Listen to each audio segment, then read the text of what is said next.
राम राम बहन भाइयों माताओं, ज्ञान का 99 में आप सबका स्वागत है। आज मैं आपको भागवत पुराण का रहस्य, उसका महात्म्य बतलाऊंगी। तो आओ हम सब मिलकर इसका रहस्य सुनते हैं। भागवत शास्त्र में क्या लिखा है। जो जगत की उत्पत्ति, स्थिति और विनाश के हेतु है तथा जो तीनों प्रकार के ताप का नाश करता है, सच्चिदानंद स्वरूप भगवान श्री कृष्ण को हम सब नमस्कार करते हैं। परमात्मा के 3 स्वरूप शास्त्रों में कहे गए हैं। सत, चित्त, आनंद। सत प्रगट रूप से सर्वत्र है, चित्त मौन और आनंद अप्रगट है। जड़ वस्तुओं में सत और चित्त है परंतु आनंद नहीं है। जीव में सत और चित्त प्रकट है परंतु आनंद अप्रगट रहता है, अप्रगट रूप से रहता है। तो वैसे आनंद इसके अंदर ही है, फिर भी आनंद को मनुष्य अपने बाहर ही खोजता है। मनुष्य नाहृदय, धन संपत्ति आदि में आनंद खोजता है। आनंद तो तुम्हारा अपना स्वरूप है, आनंद तो अंदर है। इस आनंद को जीवन में किस प्रकार प्रकट करे, ये हमें भागवत शास्त्र सबको सिखाता है। दूध में मक्खन रहता है फिर भी वह दिखता नहीं है, परंतु दूध से दही बनकर दही से को मंथन करने पर मक्खन दिख जाता है। ठीक इसी प्रकार से मानव को मनोमंथन करके आनंद को प्रकट करना है। दूध में जैसे मक्खन का अनुभव नहीं होता है, इसी प्रकार ईश्वर का कि जो सर्वंतर है फिर भी उनका अनुभव नहीं होता है। जीव है तो ईश्वर का ही, तो भी उसे ईश्वर को पहचानने को यत्न करना नहीं है। इसी कारण से इसे आनंद नहीं मिलता है। कोई भी कैसा भी जीव हो, उसे ईश्वर से मिलना है। नास्तिक भी अंत में शांति ही खोजता है। आनंद के अनेक प्रकार के 33 उपनिषद में बताए गए हैं, परंतु इनमें 2 मुख्य आनंद है। संगनजन्य आनंद, स्व सिद्ध आनंद। साधन जन्य आनंद अर्थात विषय जन्य आनंद, कि जो साधन अविषय के नाश होने पर उस आनंद का नाश होता है और होगा। योगियों के पास कुछ भी नहीं होता फिर भी उनको आनंद है, अर्थात ना आनंद में रहते हैं। उससे सिद्ध होता है कि आनंद अंदर ही है। सत्यचित आनंद ईश्वर में परिपूर्ण है। परमात्मा परिपूर्ण सत्य रूप, परिपूर्ण चित्त रूप, परिपूर्ण आनंद स्वरूप है। परमात्मा श्री कृष्ण परिपूर्ण आनंद स्वरूप है। बिना ईश्वर के संसार अपूर्ण है। ईश्वर का अंश जीवात्मा में अपूर्ण है। जीव में चित्त अंश है फिर भी परिपूर्ण नहीं है। मनुष्य में ज्ञान आता है परंतु वे ज्ञान स्थायी नहीं होता। श्री कृष्ण परिपूर्ण ज्ञानी है। श्री कृष्ण को 16,000 रानियों के साथ बात करते समय भी वही ज्ञान था, जिसमें सारी द्वारिका आदि का नाश हो रहा था, उसमें भी वही ज्ञान था। श्री कृष्ण का आनंद रानियों में या द्वारिका में है ही नहीं, सबका विनाश हो रहा था, तब भी श्री कृष्ण का आनंद का विनाश नहीं होता है। कारण श्री कृष्ण तो स्वयं आनंद स्वरूप है। सत्य नित्य है, चित्त ज्ञान है। चित्त शक्ति अर्थात ज्ञान शक्ति। मनुष्य अपने स्वरूप में स्थित नहीं है, अतः इससे आनंद नहीं मिलता है। मनुष्य इस प्रकार बाहर वेग में रहता है, वैसा घर में रहता नहीं है। मनुष्य एकांत में स्वरूप को स्थित रहता नहीं, जबकि उत्पत्ति, स्थिति और संहार लीला में श्री ठाकुर जी के स्वरूप में कोई परिवर्तन नहीं होता। श्री ठाकुर जी संहार को भी अपनी लीला ही मानते हैं। उत्पत्ति, स्थिति और संहार भी ठाकुर जी की लीला है। परमात्मा तीनों में आनंद मानते हैं, अपने स्वरूप में स्थित रहते हैं। जिसका ज्ञान नित्य टिकता है उसे ही आनंद मिलता है, वे आनंद स्वरूप होता है। जीव को यदि आनंद रूप होना ही है तो उसे सच्चिदानंद घन आश्रय होना है। यही जीव जब तक परिपूर्ण नहीं होता तब तक उसे शांति नहीं मिलती है। आनंद वही मिलता है। संसार का प्रत्येक पदार्थ परिणाम में विनाशी होने के कारण परिपूर्ण नहीं है।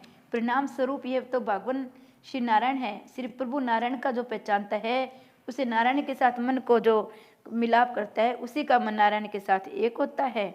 केवल जीवात्मा श्री नारायण रूप बनता है, वही परिपूर्ण होता है, तभी जीव का जीवन सफल होता है। जीव जब तक अपूर्ण है तब तक उससे शांति नहीं मिलती है। जीव जब ईश्वर से मिलता है तब उसका परोक्ष साक्षात्कार करता है, तभी जीव परिपूर्ण होता है। परमात्मा श्री कृष्ण के दर्शन पाने के लिए ही मनुष्य का अवतार है। मानव ही श्री भगवान का दर्शन कर सकता है।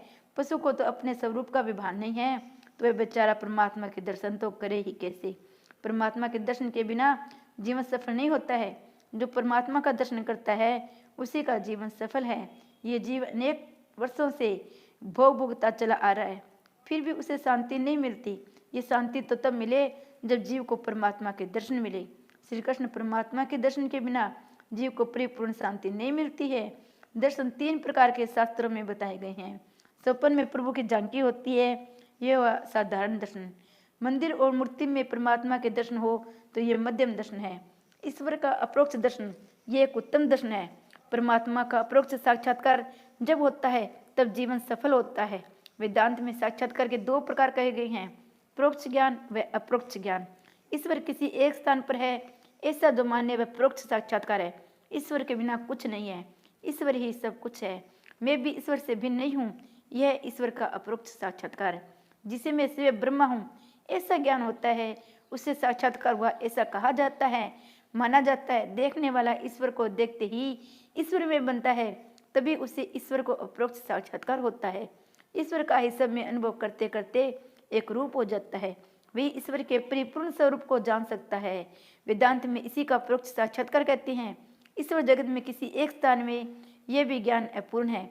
ईश्वर सर्वव्यापक है, ये एक मूर्ति में या मंदिर में रह नहीं सकते। मंदिर में प्रभु के दर्शन कर लेने पर ज्ञानी पुरुष ध्यान दृष्टि जाती है, वही भगवान रूप का अनुभव करते हैं। मंदिर में प्रभु के दर्शन करके बाहर आने पर प्रत्येक में परमात्मा का दर्शन करे, मन जाए वहाँ ईश्वर का दर्शन करे। यही है ईश्वर का असाधारण दर्शन।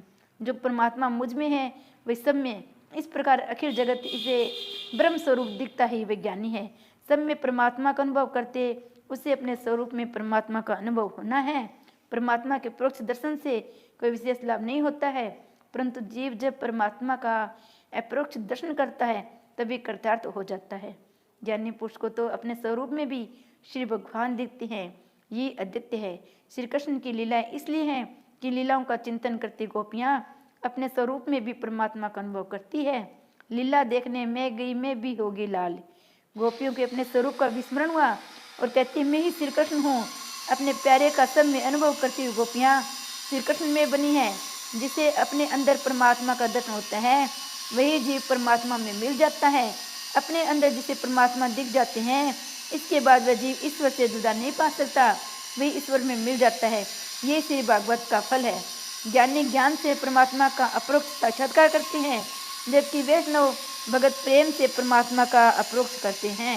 ईश्वर जीव का अपना कर जब अपने स्वरूप का दान करते हैं तभी जीव ईश्वर जीव को अपना कर जब अपने स्वरूप को दान करते हैं तभी जीव पूर्ण होता है। बिना ईश्वर के सारा संसार अपूर्ण है, जीव अपूर्ण है, अतः इससे शांति नहीं है। नारायण ही पूर्ण है, सच्ची शांति नारायण में है। नर नारायण का अंश है, अतः नर तो नारायण में ही समा जाना है। श्री नारायण का पहचान कराने वाला, श्री नारायण में लीन होने वाला साधन ये भी भागवत शास्त्र है।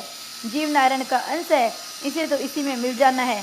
इसके लिए शास्त्रों में अनेक उपाय कहे गए हैं, कर्म मार्ग, ज्ञान मार्ग और भक्ति मार्ग। उपनिषद में ईश्वर का अप्रोक्ष साक्षात्कार होता है, परंतु श्री व्यास जी ने विचार किया कि उपनिषदों की भाषा गुढ़ है, सामान्य मनुष्य समझ नहीं सकेंगे। उपनिषदों का ज्ञान तो दिव्य है, परंतु अपने जैसे विलासी लोग वैसे दिव्य ज्ञान का अनुभव नहीं कर सकेंगे, कारण मनुष्य के जीवन अति विलासी है। इसलिए ज्ञान मार्ग से जीव ईश्वर के पास जा सके ये संभव है। अति वैराग्य के बिना ज्ञान मार्ग में सफलता नहीं मिलती। ज्ञान की बुनियाद है वैराग्य है, ऐसा अति वैराग्य प्राप्त करना कठिन है। सुखदेव जी महाराज को वैराग्य प्राप्त हुआ। जन्म होते उन्होंने वन को प्रयाण किया था और पिता से कहा था आप मेरे पिता नहीं है और मैं आपका पुत्र नहीं हूँ। वे त्याग का उपदेश करते हैं। शास्त्र सब कुछ छोड़ने को कहते हैं। शास्त्र तो कहते हैं काम छोड़ो, क्रोध छोड़ो, परंतु मनुष्य कुछ नहीं छोड़ सकता। जो साधारण मनुष्य पान सुपारी भी नहीं छोड़ सकते, वे काम क्रोध लोभ किस प्रकार छोड़ेंगे? वे घर का त्याग किस प्रकार करेंगे? मनुष्य को तो कुछ करना नहीं है, वह कुछ छोड़ भी नहीं सकता। परंतु वेदांत शास्त्र तो कहता है कि सब कुछ छोड़कर सर्वस्व का त्याग करके ईश्वर के पीछे पड़ोगे तभी तुम ईश्वर को पहचान सकोगे, उनसे मिल सकोगे। सर्व का त्याग, सर्वंत्र का त्याग तो साधारण मनुष्य के लिए सुलभ नहीं है। वेद के 4 भाग है, संहिता, ब्राह्मण, आरण्यक, भाष्य। वेदों की समाप्ति उपनिषदों से होती है, अतः उसे वेदांत कहते हैं। आरण्यक में उपनिषद वाला भाग आता है। जिन ग्रंथों का चिंतन ऋषि करते हैं उन्हें आरण्यक कहते हैं। बंगलों में भोग विलासों में रहने वाले को उपनिषदों में अधिकार नहीं है। अपने जैसे संसार में फंसे जीव उपनिषदों के ज्ञान को पचा नहीं सकते। इन सब बातों का विचार करके भगवान व्यास जी ने श्रीमद् भागवत शास्त्र की रचना की है। उपनिषदों को बताया मार्ग अपने वेशों के लिए सुलभ नहीं है। उपनिषदों का तात्पर्य त्याग में है। जो पान सुपारी चाय नहीं छोड़ सकते, जो 2-4 घंटे कथा में बैठे तो भी नस्वार की डब्बी साथ लेके जाते हैं, वे काम क्रोध आदि कैसे को छोड़ सकते हैं? जो काम सुख का उपभोग करते हैं योगाभ्यास कर नहीं सकेंगे। भोगी यदि योगी होने जाएगा तो वह रोगी हो जाएगा। ज्ञान मार्ग का जिसका पतन होता है वह नास्तिक बनता है। योग मार्ग में जिसका पतन होता है वह रोगी बनता है।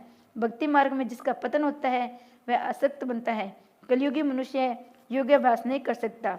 इस भागवत शास्त्र की रचना कलयुग के जीवों के उद्धार करने के लिए की गई है। श्रीमद् भागवत में एक नवीन मार्गदर्शन कराया गया है। हम घर बार और धंधा छोड़ नहीं सकते। ऐसा कहने वाले को भागवत शास्त्र कहता है निराश न होना, सब कुछ छोड़कर जंगल में जाने की जरूरत नहीं है। केवल जंगल में जाने से आनंद मिलता है, ऐसा नहीं है। जीव जब सब प्रकार की प्रवृत्ति छोड़कर निवृत्ति में बैठता है तब भी मन की प्रवृत्ति विचार आते हैं।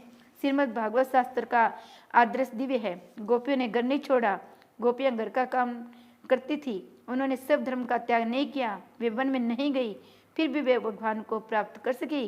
श्री भागवत शास्त्र ऐसा मार्गदर्शन करता है कि योगी को जो आनंद समाधि में मिलता है वही आनंद आप घर में रहते हुए भी प्राप्त कर सकते हैं। घर में रहकर भी प्रभु को प्रसन्न कर सकते हैं, प्राप्त कर सकते हैं, परंतु आपका प्रत्येक विहार भक्ति में हो जाना चाहिए।